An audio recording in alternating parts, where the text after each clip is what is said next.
لا نمشي يا خويا ندير الغداء انا خير الطاوله انا كنصيد من كربون والله ما هو ده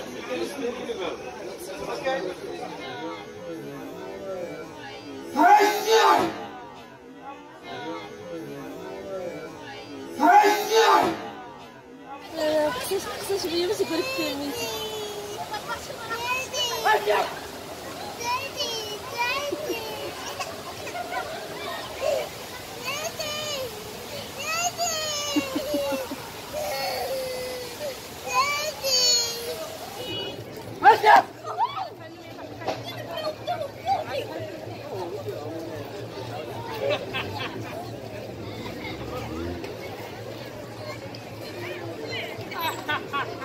Here you find the way. Sorry. It's not a problem for me.